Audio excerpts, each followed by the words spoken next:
นี้ที่องค์สมเด็จพระสัมมาสัมพุทธเจ้าได้ตรัสแสดงไว้ดีแล้วขอนอบน้อมระลึกถึงอย่างพระสงฆ์สาวกหมู่ใหญ่ผู้มีทิฏฐิอันหมดจดและงดงามโดยเสียงกล่าวของข้าพเจ้าและขอถวายความเคารพนอบน้อมไว้สามายังครูบาอาจารย์พระเถรานุเถระพระภิกษุสงฆ์สามเณร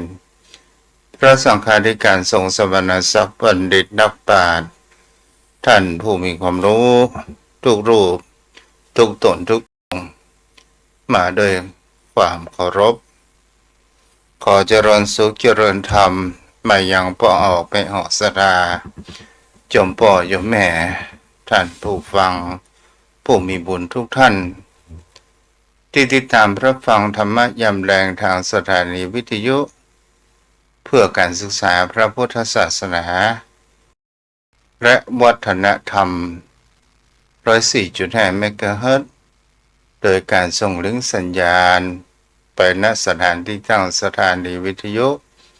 คือวัดฝ่ายหินตำบลสุเทพอำเภอเมืองจังหวัดเชียงใหม่โดยความเมตตาผู้อำนวยการใจดีพ่อคือท่านอาจารย์พระครูสมุวิศวัตรวรกิจโจเจ้าอาวาสวัดฝ่ายหินแห่งนี้มาด้วยดีตลอดจนถึงคลื่นสีขาวธรรมะชาวประชาโดยการก่อลิงก์เครือข่ายของคลื่นสีขาวขอบคุณในความเมตตาอย่างท่านพระครูอภิวัตรวัฒนวิกรมศรัทธาญาติโยมทั้งหลาย วันนี้เราก็มาอยู่กับกันในตอนมะแรงของวันพฤหัสบดีที่14สิงหาคมพุทธศักราช2568เป็นเดือนแห่งมงคลเป็นวันเดือนแห่งแม่ศรัทธาญาติโยมทั้งหลายโยมพ่อโยมแม่ท่านผู้ฟังที่รับฟังกันทางสถานีวิทยุแห่งนี้มาด้วยดีตลอดวันนี้ก็มาเป็นอู้จ๋าภาษาธรรมบางคราวก็มีเนื้อหาสาระธรรมมากบางคราวก็มีหลากหลายต่างๆนานาเกิดขึ้นโยมพ่อโยมแม่สิ่งที่พวกเราว่าสิ่งที่คนเราควรระมัดระวังบ่ให้เกิดในจิตใจของคนเรานั่นก็คือให้คำว่าอารมณ์มันมีทั้งอารมณ์ดีและอารมณ์ไม่ดีคำว่าอารมณ์นี้มันเกิดมาจากไหนตามที่ทุกเจ้าได้ศึกษาเรียนรู้ก็คืออารมณ์ก็คือการกระทบแห่งเขาว่าโลกแห่งภายนอกเข้ามากระทบโลกแห่งภายในนั่นก็คือรูปกระทบพูดคำว่าอายตนะภาษาพระถ้าภาษาทางบ้านก็คำว่าการกระทบ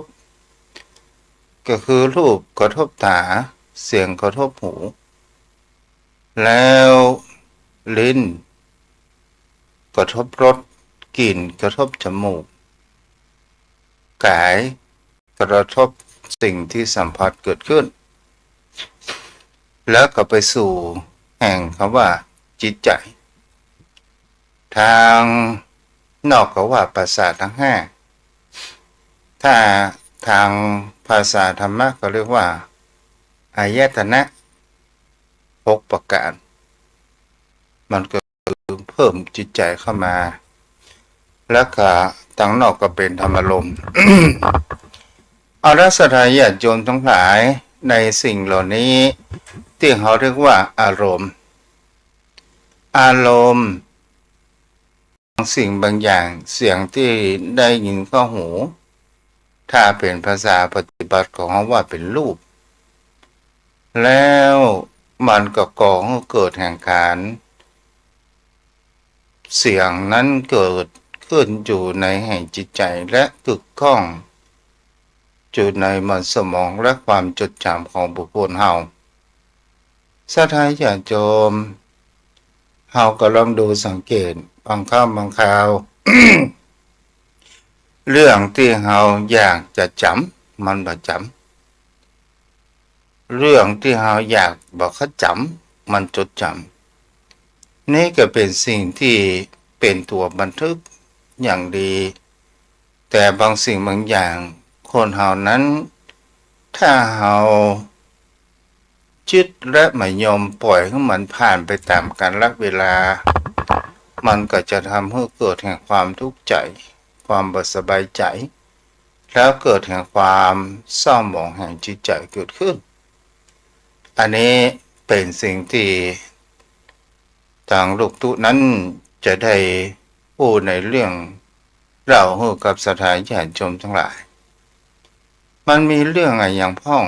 ในสิ่งที่เราเข้ามากระทบก็คือบางครั้งบางคราวในสิ่งที่เราพอใจเราก็มีในสิ่งที่เราบ่พอใจนั้นก็มีคนทุกคนนั้นสถานญาติโยมทั้งหลายจิตใจดั้งเดิมของเรานั้นถือว่าเป็นจิตใจอันบริสุทธิ์แต่เมื่อเราเกิดมาแล้วมันก็เริ่มคุกคีแห่งเขาว่าโลกแห่งมายาต่างๆนานาแล้วเราก็มีความปรุงแต่งในแห่งจิตใจเกิดขึ้นจิตใจคนทุกคนนั้นชอบในการสรรเสริญยนยอคนทุกคนนั้นชอบในการที่มีการยกยอปอปั้นและคนทุกคนนั้นบ่ชอบในแห่งเขาว่าสิ่งที่มันมีแห่งความเข้าใจและจิตใจของบุคคลเฮานี่ เป็นสิ่งที่เราก็ลองดูสังเกตพระพิจารณาในพื้นฐานแห่งวิถีชีวิตของคนเฮาสถานญาติโยมทั้งหลายในสิ่งเหล่านี้เนี่ยเราอยากจะให้มันได้เหมือนดังใจไปเสียทุกสิ่งทุกอย่างแต่บางครั้งบางคราวในสิ่งที่เราหวังและเราปรารถนานั้นมันจึงบ่ได้เหมือนดังที่เราคิดเราคาดหวังอะไรอย่างก็ตามสถานญาติโยมทั้งหลายเราหวังอะไรอย่างก็ตามบางครั้งบางคราวมันไม่ได้เหมือนดังหวังลูกนั้นเรียนจบปริญญาเป็นครูเป็นหมอเป็นแพทย์เป็นตามที่เราวัดฝังไว้หรือว่าเราใส่กรอบมากเกินไปบางครั้งบางคราวเราสร้างความหวังไว้มากก็หมายถึงเขาว่าเรามีความรักในตัวในสิ่งของในตัวบุคคลนั้นมากเกินไปแล้วมันเกิดแห่งความบ่เหมือนที่เราดังหวังแล้วเมื่อผิดหวังแล้วมันก็ก่อให้เกิดแห่งความบ่สบายใจเมื่อความบ่สบายใจเราก็เรียกว่าความทุกข์ความขุ่นมัวโยมพ่อโยมแม่เราก็ลองดูสังเกตและพิจารณาว่าถ้าว่าเรามีลูกสัก2 คนและเราหวังคนสุดท้ายว่าคนสุดท้ายนี้จะอยู่ตัวเราวันเวลาผ่านไปสถานญาติโยมทั้งหลายเมื่อเขาเจริญเติบโตใหญ่ขึ้นมาแล้วบางครั้งบางคราวเราปักติปักต่อยคอยจำจี้จำชัยเขามากเกินไปแล้ว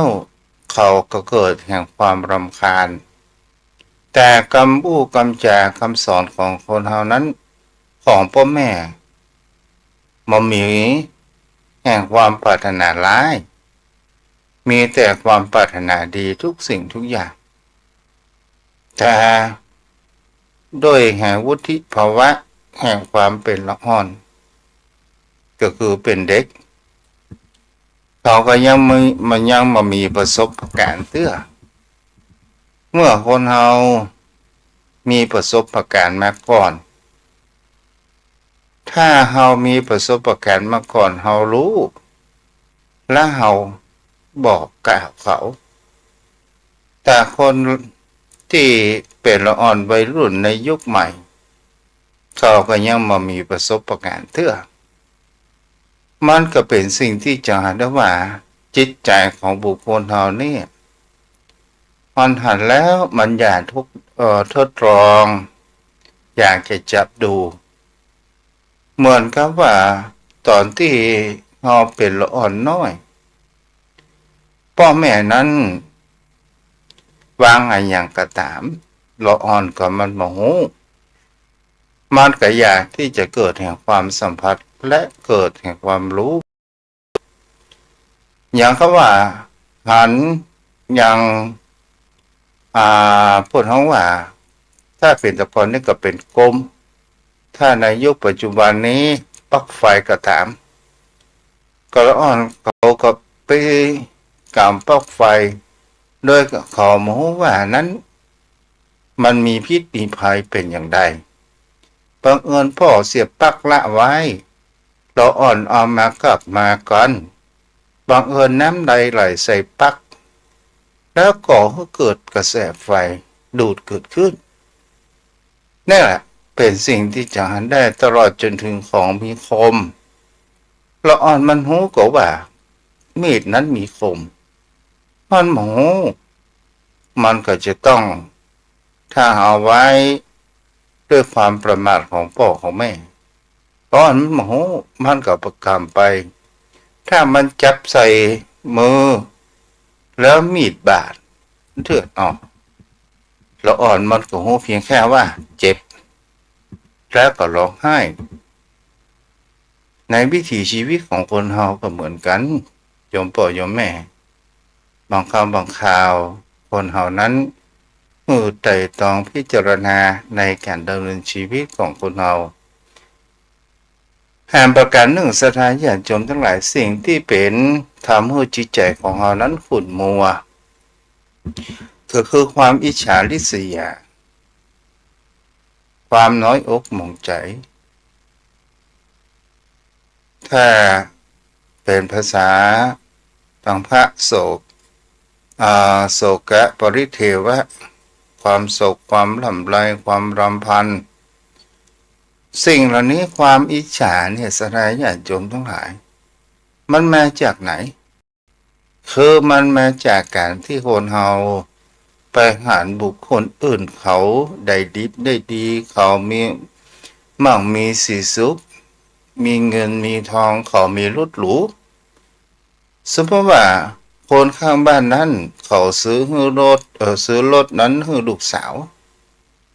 เขาซื้อให้ลูกสาวนั้นไปทำงานแต่คนเฮานั้นบ่รู้เท่าทันแล้วก็เฮาครอบครัวเฮาก็มีลูกเช่นเดียวกันแต่ลูกเฮานั้นทำงานที่นั่นก็โดนไล่ที่นี่ก็โดนไล่แล้วเฮาเป็นคนที่ยอมคนข้างบ้านบ่ได้เกิดแห่งความอิจฉาสถานญาติโยมทั้งหลายเฮาจะรู้หรือไม่ว่าเขาเอารถออกมานั้นโดยเหตุผลความจำเป็นเพื่อป้องกันในฤดูฝนบ่ให้ตากฝนเพื่อความปลอดภัยของลูกผู้หญิงแล้วสถานญาติโยมทั้งหลายเฮาอยู่ข้างบ้านเฮาบ่อยากจะเผยเกินหน้าเกินตาดีเด่นจากตนตัวในวิถีชีวิตครอบครัวของเฮาก็ไปเอารถออกมาด้วยความมั่มีสตางค์แต่ก็เอาที่นั้นไปจำนองเช่นจะมีเงินเมื่อเฮามีเงินแล้วเฮาก็ไปเอารถออกมาให้กับลูกบ่าวแต่ ได้ลดแล้วก็มีความดีอกดีใจพอเวลาตกเย็นข้ามมาก็ขี่รถไปเหนี่ยวผู้ขี่ไปกินเหล้ากินยาปาปิ้งต่างๆนานาเกิดขึ้นลูกอู้อันยังก็เอาอกเอาใจลูกนั้นอยู่เสมอแต่ลูกก็เอาปัญหามาให้กับแม่นั้นอยู่ตลอดกับพ่อนั้นอยู่ตลอดบางครั้งบางคราวก็มีจดหมายทางสารหรือบางครั้งบางคราวก็มีตำรวจเข้ามาอย่างนี้เป็นต้นนี่แหละปนของว่าบางครั้งบางคราวรักลูกไม่ถูกทางถ้าเราจะฮักลูกที่ดีก็คือ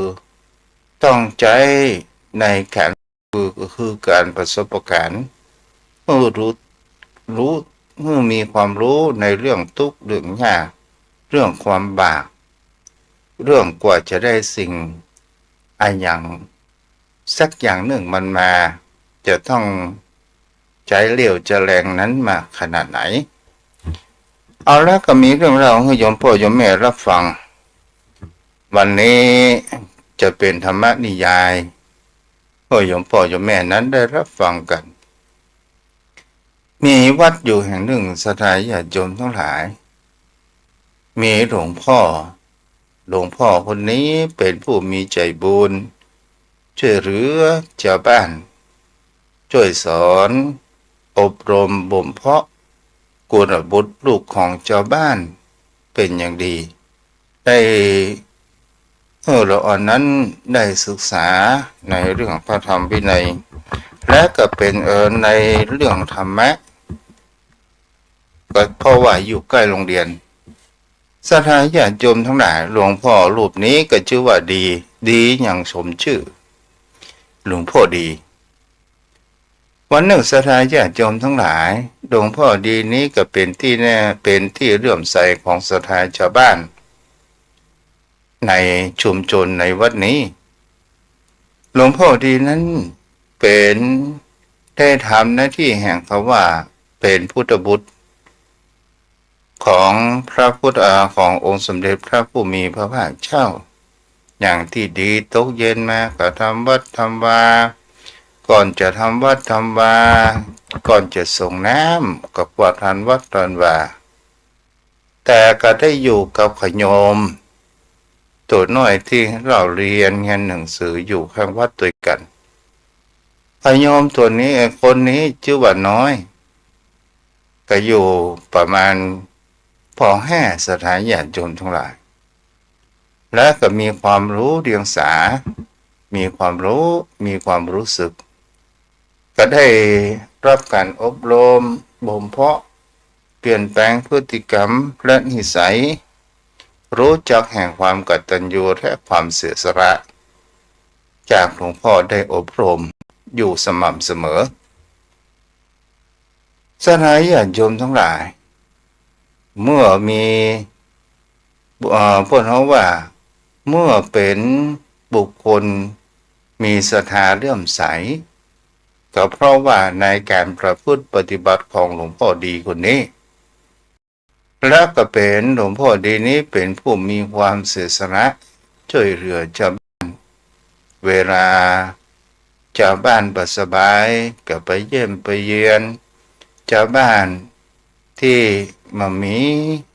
อาหารการกินคนเฒ่าคนแก่ก็เอาข้าวสารนี้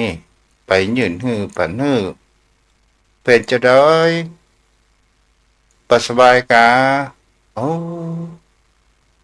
บ่สบายลุงตู่โอ้ศรัทธาญาติโยมทั้งหลาย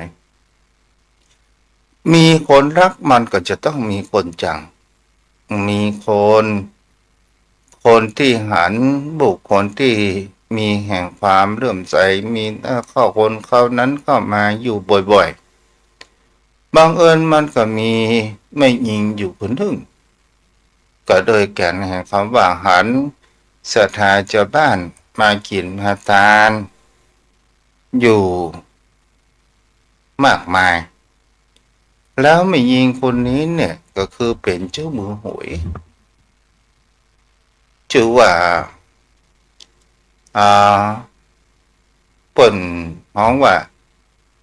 อ่าสาวแม่หญิงคนนี้เนี่ยเป็นเชื่อมือบังเอิญวันนั้นเนี่ย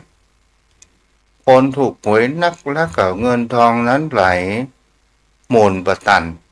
ก็เลยไปซ่อหาที่จะยืมสตางค์ก็เลยไปหาหลวงพ่อดีเขาว่าดีอย่างสมชื่อจริงหรือไม่หลวงพ่อพ่อยนะเอาอีซีนะโอ้ว่าจะได้โยมโอ้คนชื่อสีนี้เป็นเจ้ามือหวยถ้าประกาศโภัยขออภัยเด้อแล้วก็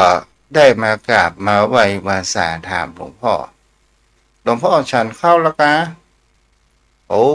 ฉันแล้วฉันอะไรยังอ่ะแกงนอใส่น้ำปูอ่ะโอ้หลวงพ่อประเดี๋ยวมีปัญหาอย่างที่มาหาหลวงพ่อประเดี๋ยวนี้นะขอยืมสตางค์วัดจากหลวงพ่อได้ก็โอ้หลวงพ่อของว่าเงินโยมสีนี่เป็นคนที่ว่าเป็นเจ้ามือหวยติดการพนันต่างๆนานาเกิดขึ้นและก็ได้บอกกับโยมศรีว่าโอ้เงินวัดเงินวานั้นจะให้โยมยืมมาได้มันต้องใจคณะกรรมการหลายคนเนอะก่อนที่จะเอาสตางค์อย่างออกมาได้แล้วหลวงพ่อออกมาได้หลวงพ่อออกมาบ่ได้แล้วเงินหลวงพ่อมีก็ไปมีที่ไหนผ่อยจะเอามาให้ก้างภาษานี้ก็ยังบ่มีผ่อยมากินมาตาสักอย่างนี้เงียบเหงาขนาดข้าวทุเจ้าก็ดังโอ้กินก็แกงนอแล้วก็สถานญาติโยมทั้งหลายสี่นี้ก็หันว่าหลวงพ่อบอกให้ยืมในเมื่อหลวงพ่อบอกให้ยืมก็เกิดแห่งความโพธิตุเจ้าตุนนี้นะกันเดี๋ยวก่อนขอจองเบนจองก่อนเดี๋ยวจะเอากระเด็นจากวัดนี้ไปในความคิดความ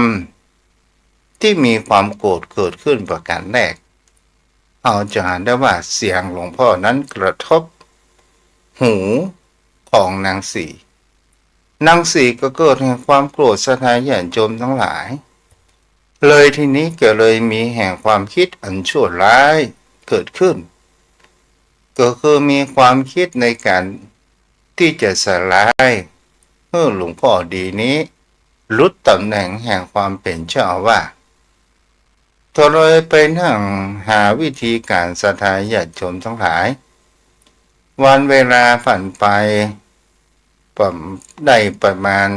สักครึ่งเดือนช่วงนั้นก็ได้เงินคืนจากคนเขาว่าจากคนแต่งหวยได้เงินคืนขึ้นมาแล้วก็มีสตุ้งสตางค์แล้วก็เอาสตางค์นั้นใส่ซองแล้วก็ให้บุคคลต่างข้างบ้านซึ่งเป็นลูกเป็นหลานที่อยู่ต่างบ้านแล้วก็มาหาญาติพี่น้องข้างบ้านนางก็เลยมีกลอุบายเกิดขึ้นบัลละมานี่ก่อนแล้วมาหานี่ก่อนแล้วมีอะไรอย่างแม่สีมาหานี่ก่อนเด้อนั่นแหล่งนี้ว่างเขา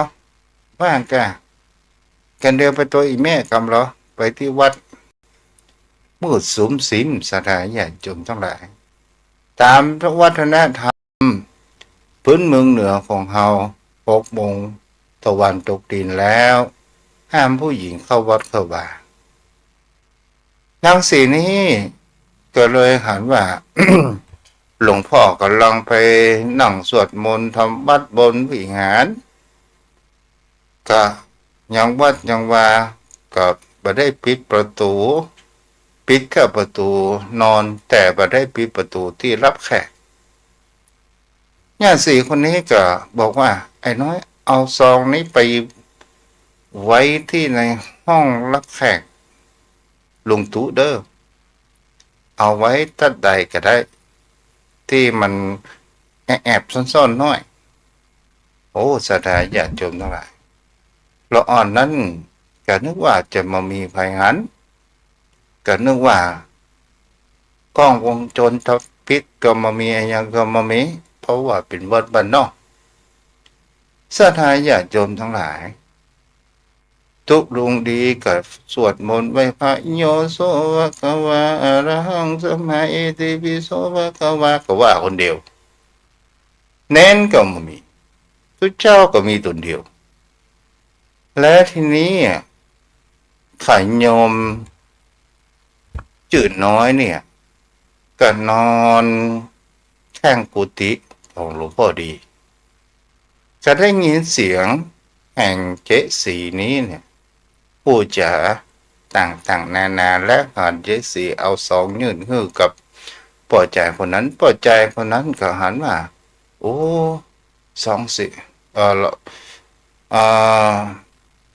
ขยโยมก็หันปอใจคนนั้นกำสองสีน้ำตาลอันนั้นมันซองอาชังแมบซองแมบซองจะออกตัวจะไปเอิ้นถามก็กลัวเปิดหูกลัวเจสีข้าหมกข้าปิดปากก็ได้เก็บเรื่องนี้ไว้สนายญาติโยมทั้งหลาย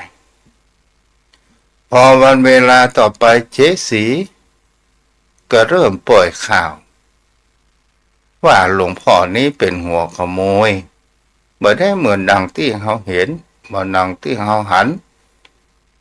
ที่เขาหันว่าเปิ่นดีเปิ่นมาเอาอกเอาใจศรัทธาชาวบ้านมาช่วยเหลือชาวบ้านแท้ที่จริงเปิ่นไม่ใช่เป็นคนอย่างอั้น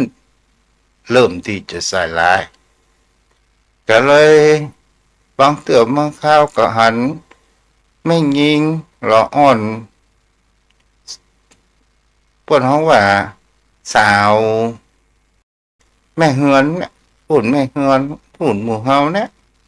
เข้าไปในกุฏิของหลวงพ่อพ่องโอ้เริ่มที่เป่ากับสถานชาวบ้านตอนแรกชาวบ้านนั้นก็ไม่ได้สงสัยอย่างไม่ได้คอยไปตามเจสีพอเวลาเจสีพูดไปเล็กไปน้อยประเดี๋ยวนี้นะสู่เขาเชื่อว่าไปเชื่อฮะโอ้ไปเชื่อประเดี๋ยวเนี่ยมีคนในหมู่บ้านเราเนี่ย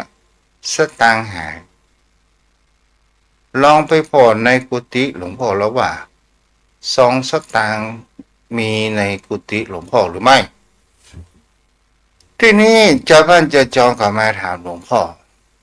อก็นั่งนิ่งเฉยหลวงพ่อดีชมชื่อสู้เขามาไอ้สั่งกันนี่ว่าจะได้มาเป็น10ผู้นะโอ้หลวงตู่ประเดี๋ยวนี้นะเขาว่าหัวขโมยมาในวัดเนี่ยเขาว่าลุงตู่น่ะเป็นหัวขโมยใช่ว่าไอ้น้องสถานญาติโยมทั้งหลายก็เลยเป็นสิ่งที่จะหันนะว่าหลวงพ่อดีสมชื่อกันทั้งรับตาพิบมามีคำว่าโทสะอะไรยังเกิดขึ้นความจริงก็คือความจริงไหนมีไหนก็ลองพอค้นพอเหรอแล้วคนที่เอาไปวางก็หูติสอนก็ว่าถูกก็เอาไปวางแล้วก็กรรมนี้เนาะหลวงตู่2-4น้ำตาลมีสตางค์มีในนี้ตึง10,000ก่อนเนาะโอ้พ่ายเอาสตางค์มาไว้นี่เมื่อไหร่หลวงพ่อโมโหเจสีก็บอกว่าหลวงพ่อจะไปเสแสร้งนะเจ้าหูนะทีนี้เนี่ยสถานญาติโยมทั้งหลายชาวบ้านชาวจองนั้นก็เริ่มค่อย ไปตามกับเจสีเพราะลมแห่งลมปากเกิดขึ้นอ๋อเล่าต่อไปเนาะเอาไปจนจบเรื่องแก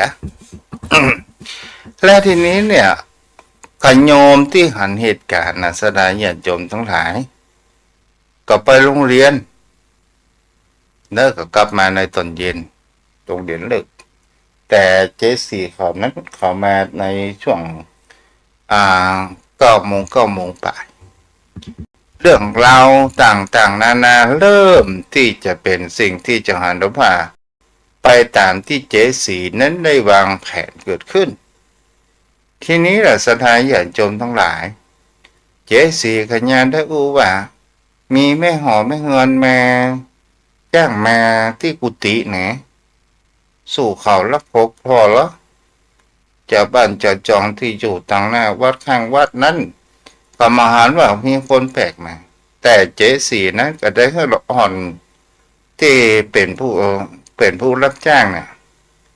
ก็ได้เอาชุดสันในของมิ่งหญิงไปไว้โอ้ศรัทธาญาติโยมทั้งหลายและนี้เนี่ยไปโมเฮาสูตรบ่เชื่อว่าลุงตุ๊นะหันนี่เนี่ยกิ๊กก็ขนาดนะเอาสาวทางบ้านมาปกในกุฏิเจ้าบ้านเจ้าจองก็ไปหาประการเช่นนั้นหูก็เลิบลู่ไปตามนี่น้องชุดชั้นในของใครโอ้ยข้าหมอมีเด้อลุงตุ๊บอกเอ้ยปวดมาตั้งแต่เป็นละอ่อนแล้วหมูจักไอ้ยังของขายหมูโอ้ลุงตุ๊จะไปปูจากนั้นอันนี้มันเป็นของไม่ยิงเหรอไอ้ยังยกทรงนะโอ้หมูบอกโกยหอน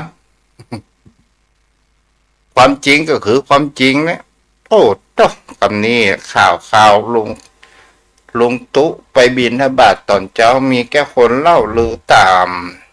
ถนนหนทางบางคนก็ใส่บางคนก็ปิดหลังตามบางคนก็เล่าขวัญนินทาวันนั้นดึงวันลุงตุ๊ก็ได้ฉันเข้ามีแค่ข้าวกับแกงฮังเลข้าวถุงแกงฮังเลถุงโอ้เจ้าบ้านเจ้าจองแล้วลุงตุ๊ก็ได้ ละอ่อนขยมนั่นก็บอกว่าลุงตุ๊วันนี้ก็ได้แกงฮังเลกับข้าวห่อเดียวนะบอกเป็นยังบลาเอ๋ยความจริงก็คือความจริงมันมีไอ้อย่างสักอย่างอะปล่อยเขาเล่าลือกันไปเถอะสัก7 วันมันก็หยุดละโอ้สถานญาติโยมทั้งหลายทีนี้มันก็เข้าแผนไปลึกไปก็คือ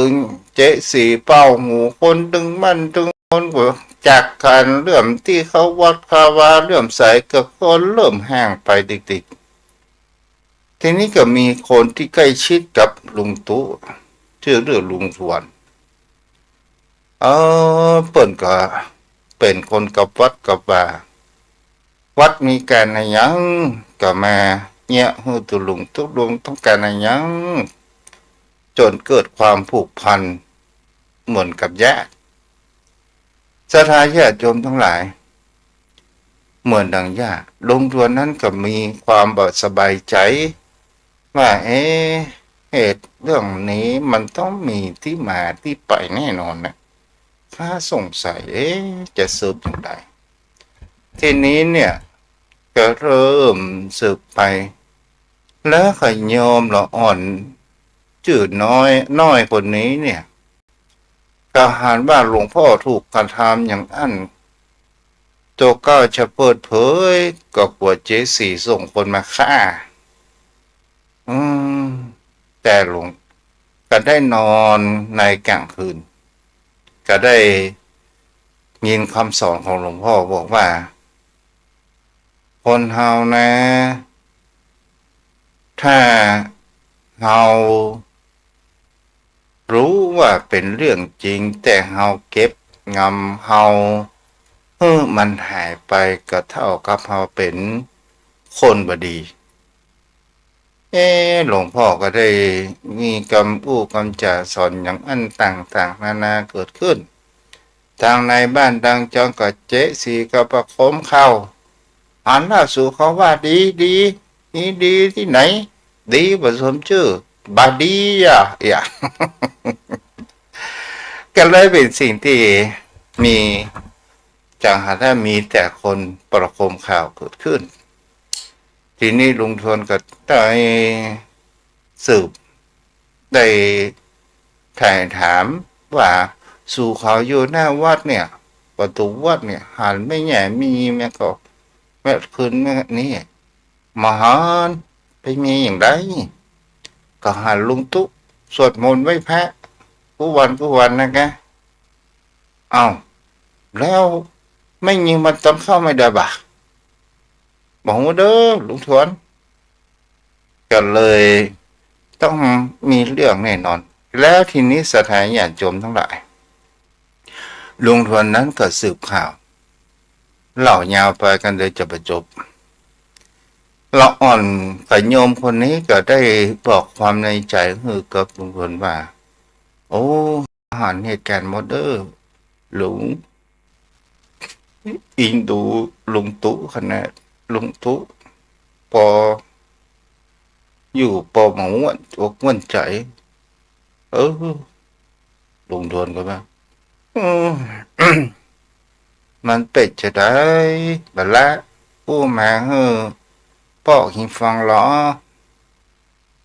ลุงก็อิงดูลุงตุ๊เหมือนกันอยู่กันมาเมินละลุงตุ๊สร้างความเจริญให้กับวัดกับว่าเป็นที่เริ่มใสของศรัทธาเจ้าบ้านมาอยู่ตลอดลองหล่อมาเหรอโอ้ละอ่อนคนนี้กันเล่าว่าเจ๊สีเนี่ยเป็นคนเอาซองนั้นยื่นให้ปวดใจคนหนึ่งลุงทวนกันเลยสืบพบขำไปกับไปรักทำไปสืบไป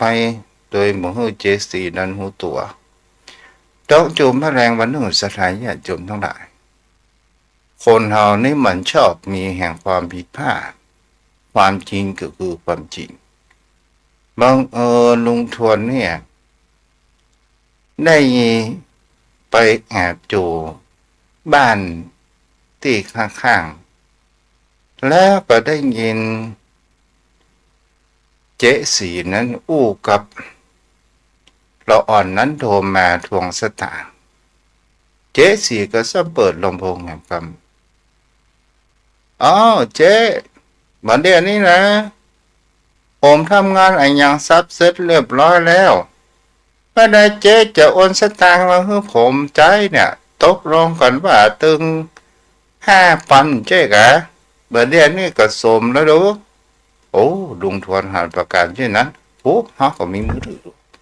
เลยกดอัดเสียงไปสถานญาติโยมทั้งหลายกดอัดเสียงไว้ทีนี้ลุงทวนก็ได้มีความมั่นใจแล้วว่า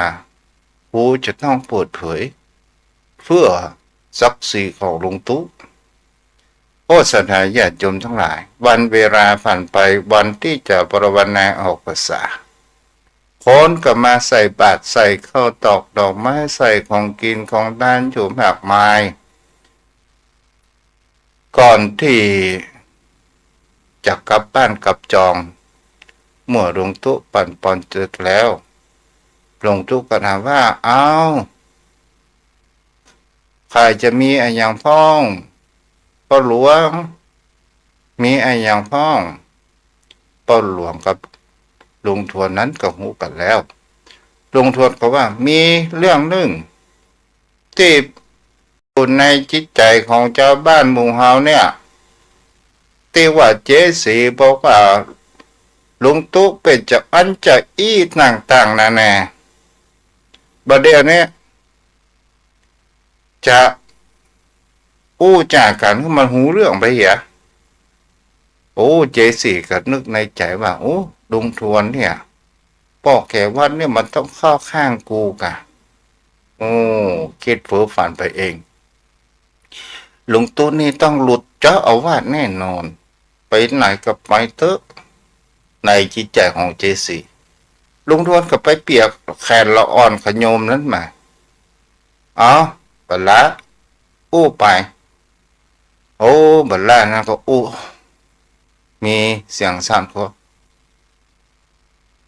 ผมชื่อเด็กชายน้อยผมหันเจ๊สีเอาซองสีน้ำตาลคือไอ้ช่างหมูเอามาไว้ในกุฏิลุงตู้ฮะเป็นอีกแกเจ๊สีก็ว่าเอาใครยอมนี่อู้ไปเลยเนี่ยเป็นคำพูดต่ออ้อนใครจะไปเชื่อโอ้ลุงทวนได้มีเสียงอัดเข้ามาแล้วก็เปิดใส่ลำโพงแสดงญาติโยมทั้งหลายได้ยินเสียงว่าเจ๊ไม่ได้จะจ่ายสตางค์วันเดียวที่ว่าใส่ไล่เจ้าอาวาสน่ะวันเดียวนี้สำเร็จแล้วนะจะจ่ายไม่ได้5,000จ้ะกะโอ้สถานชาวบ้านทั้งหลายกะตั้งคนกะตั้งหันหน้ามาหาเจ๊สิอีนี่ เนี่ยสถานญาติโยมทั้งหลายตอนนี้หลวงพ่อดีก็บอกว่าโอ้หลวงพ่อมามียังหลวงพ่อให้อภัยมีความเมตตาใครทำจะได้ก็ได้รับผลแห่งกรรมนั้นไปหลวงพ่อให้อโหสิกะเมื่ออภัยแต่หมูเด้อใครทำจะได้ก็จะได้งั้นโอ้สัทธาญาติโยมทั้งหลายเจสีปิ๊กปั้น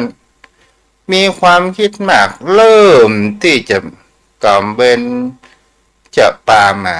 มีลูกทำการทำงานอยู่ในตัวเมืองเจ้านายก็เลิกจ้าง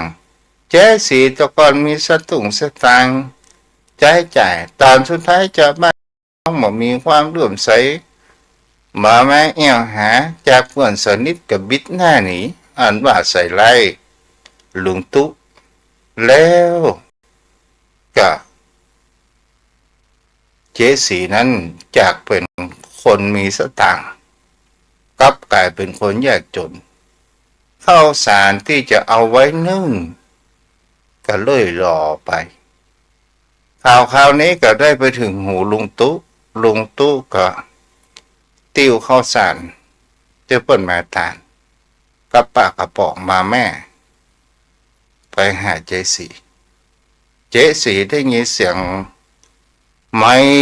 เตาของลุงตุ๊ขึ้นมาตกตกฮะเงยหน้าขึ้นมาฮะลุงตุ๊เจริญพรโยมเป็นจะได้ห้องนี้ก็เป็นจะได้ก็เหมือนดังหานนะครับลุงตุ๊ตั้งแต่ลุงเรื่องที่ว่าเมื่อวันเอาภาษาแล้วนะมามีภัยมามีเปื้อนมิตรอะไรอย่างสักอย่างอยู่ประเด็นนี้อยู่ตัวคนเดียวนี่แหละทำอย่างใดก็ได้อย่างอันเอาสารเข้านึ่งนี่ปากกระป๋องฮะหลวงตุ๊ยังมีจิตใจดีให้กับข้าเจ้ากะโอ้หลวงตุ๊ตื่นใจดีดูใจดีเมื่อดังนี้ไขก็เป็นที่เริ่มใส่ลุงตุ๊บอกเคยโกรธเคยฉางคนเฮามันมีสิทธิผิดพลาดได้แต่คนเฮานั้นถ้ากับใจกับตัวประพฤติดีกว่าเฮาจะมืดมนเด้อโยมสีเมื่ออันกับโยมสีนั้นก็ได้เปลี่ยนแปลงพฤติกรรมของตัวเองจากเป็นคนที่ปูหมากใส่ใส่ไฟคนอื่นก็เริ่มมาประพฤติปฏิบัติธรรมเริ่มที่จะบ่อู้นินทาไผบ่อู้ใส่ไล่ไผวัดว่า เกิดว่าล้างห้องน้ำห้องจองเกิดขึ้นลุงตู้ก็บอกโอ้ดีละเจสีเด้อสะอาดสังอาดดีอันนี้ละบุญนะทำไว้เตอะล้างห้องน้ำห้องส้วมล้างที่สิ่งสกปรกล้างห้องสุขาเขาจะมีสุขีเด้อโอ้กวาดรันวัดรันวัดตั้งแต่นั้นมาเจสีก็ได้เปลี่ยนแปลงของตัวเองโลกนี้อภัยอยู่เสมอศรัทธาญาติโยมรับคำสอนขององค์สมเด็จพระสัมมาสัมพุทธเจ้าเมตตาเป็นเครื่องค้ำจุนโลกเนาะเอาละวันนี้ก็คงจะพอแค่นี้ผู้ติดตามรับฟังทางเฟซบุ๊กก็มีแม่สมศรีน้อยปัญญาป้อนันกำพลดวงดีแม่ประกายพึกษ์มนเจริญที่รับฟังกันอยู่เนาะ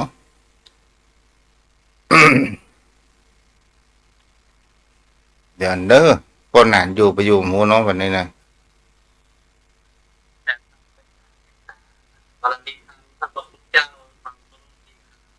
เจริญพรเด้อป้อนาน ไม่ตามพระเจ้า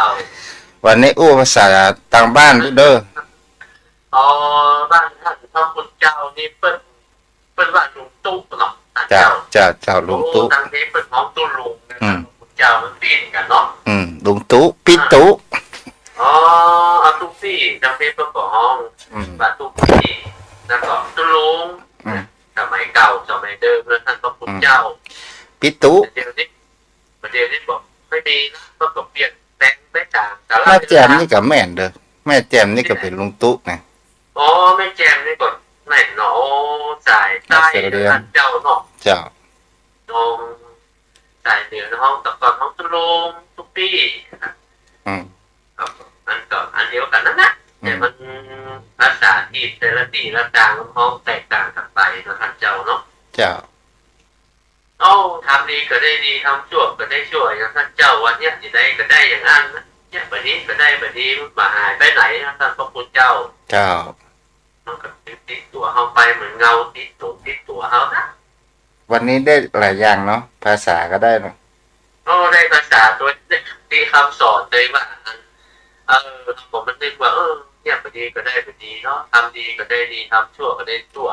โอ้กรรมนี้มันยังทันสมัยเยอะนะท่านพระพุทธเจ้าทำดีได้ดีทำชั่วได้ชั่วนะใช้ได้ทุกยุคทุกสมัยครับท่านเจ้าครับ เจ้าก็เป็นสิ่งที่เงาประหารได้ว่าสิ่งที่แห่งความเปิดห้องว่าจิตแห่งความริษยาจิตแห่งความอาฆาตมันเป็นไฟเนาะ โอ้ท่านพระคุณเจ้ากลางคิดอาฆาตพยาบาทเลยนะท่านพระคุณเจ้าถ้าว่ามันฝังหุ่นหรือนอกเหมือนกับรอยขีดบนหินมันนานออกแต่ถ้ารอยขีดบนดินมันก็ฟันออกถ้ารอยขีดบนแผ่นน้ำมันก็โวยพอแป๊บก็หายกันไปเรื่อยไปมันไปอยู่ที่ตัวบุคคลเหมือนกันถ้ามีจริตอยู่ในกระบวนการสังการก็เป็นเหมือนท่านเจ้าว่านะมันข้ามภพข้ามชาติมันอาฆาตจองเวรเป็นเจ้ากรรมนายเวรกันโอ้โหจักสุดจักเสี่ยงนะท่านเจ้าครับเจ้าเป็นโยนเรียนมาปะมาพบกันมันเป็นเจ้ากรรมนายเวรกันจะแล้วบางก่อนรอบถูกได้มามันถูกได้มาใช่กับใช่เวรกันนะเจ้าครับเจ้าอนุโมทนาด้วยเพิ่นอันเด้อครับขอกราบได้ไว้สามเมตตาธรรมท่านเจ้าด้วยความเคารพสูงยิ่งครับท่านญาติธรรมกัลยาณมิตรกัลยาณธรรมทุกท่านวันนี้ฟังนั่งฟังธรรมในช่วงแมลงขอมีความสุขในการฟังธรรมทุกท่านทุกคนนะครับขอบคุณครับสวัสดีครับเจ้าบุญรักษาเจ้าอู้ปนานเมินกันเด้อกับขัวจมพ่อจมแม่ที่อยู่ทางบ้านบ่ได้สนทนาใครจะสนทนาอู้แจกกันโทรมาได้ที่เบอร์โทร0631639950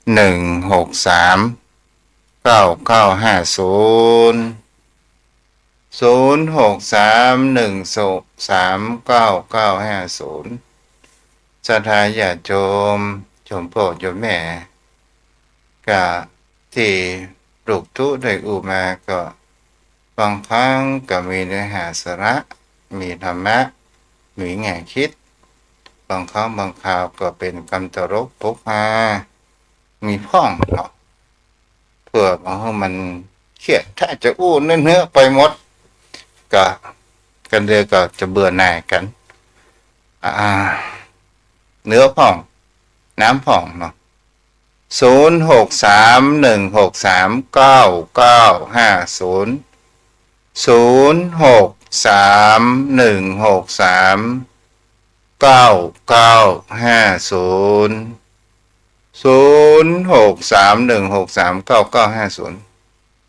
ตะกี้ฝนตกเนาะอากาศประเดี๋ยวก็ยังสูง32 องศากันนะเนาะร้อนไปเถอะห้องเฮามีแอร์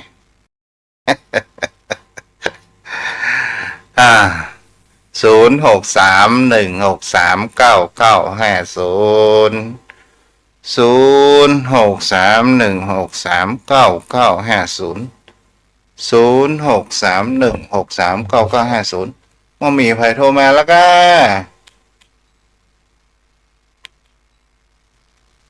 แม่บัวบุญก็ไม่ได้ยินละเนาะ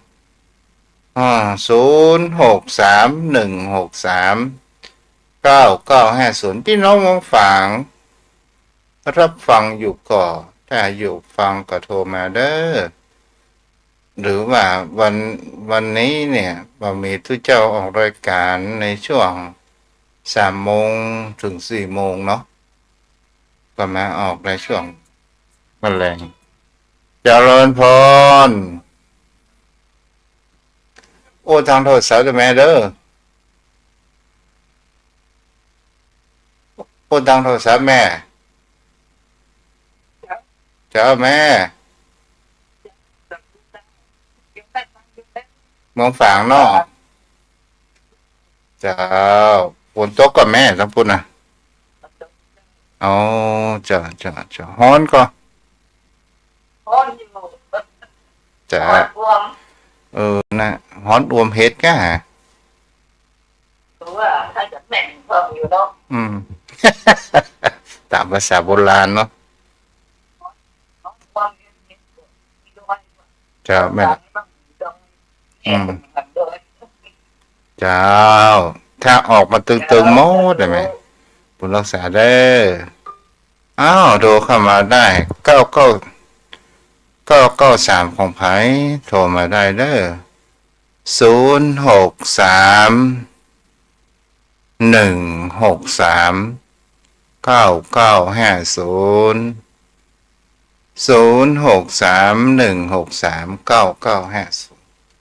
ไปติดตามรับชมรับฟัง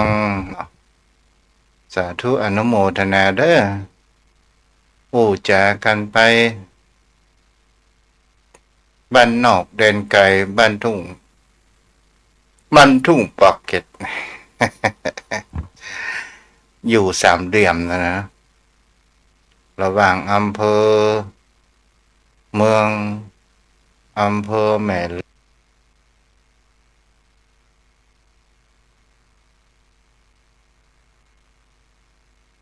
ริม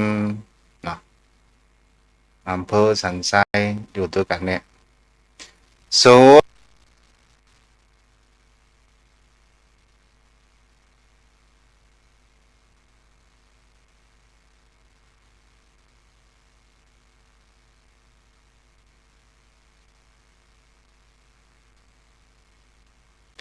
06316399และไม่น้อยจบพอให้พอดีมักจุ่มมักเย็นนี่เนาะ0631639950เอาละมีอะไรโทษแม่ก็เอาไว้ที่กันเนอะบุญกิ่มบุญทันรักษามันพวกมาอยู่กันใหม่เด้อโยมพ่อโยมแม่เจริญพรอายุวันโนสุขังพลัง